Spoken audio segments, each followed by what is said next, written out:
Mike McDaniel came out and said they had an hour-long meeting with Tyreek Hill, pretty much saying that what he did would not be tolerated and is not acceptable. Now, I get it. Tyreek Hill probably frustrated with the seasons he's been having with Miami. His numbers have been currently plummeting since he left KC. But here's my thing. Your quarterback is a walking injury.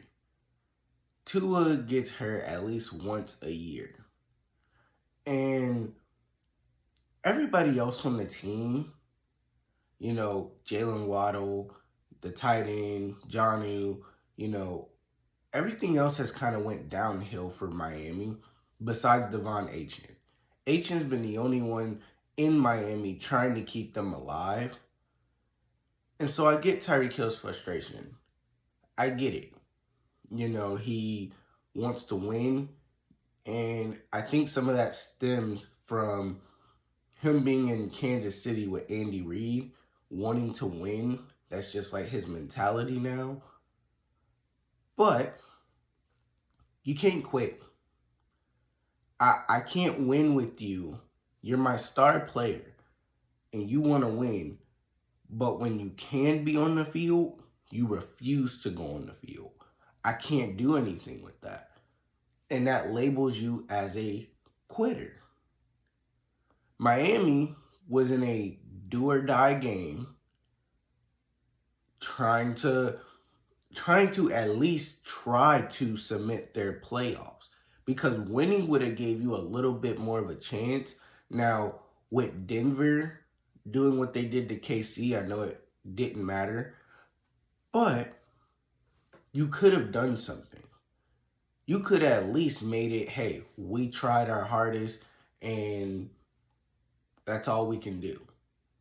We won, and now we need this other team to come through and do what they do. But we can't blame Mike McDaniel because he said he didn't know anything. He was just trying to win the game. But in the interview that happened a couple hours ago, he was on the podium and he said everything that goes on the field is on him. Well, yes, but you also got a game to win. And if your star player is pulling a Stephon Diggs, I can't really accommodate that at all.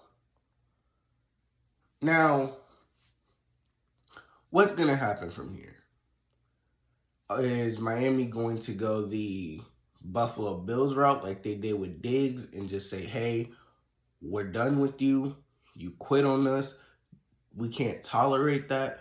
Because it's not Mike McDaniels who makes that decision. It's going to be the owners. Do you really think you can afford to lose Tyreek Hill? Do you really think that you can, win without Tyreek Hill? I think, and this is just me, Tua needs to be reevaluated as a QB of the future. Because I'm not paying you all this money just for you to start paying health benefits and health care and stuff. Tua would be better as a backup. Sometimes he can have starting QB caliber type games, but the best availability is to be available.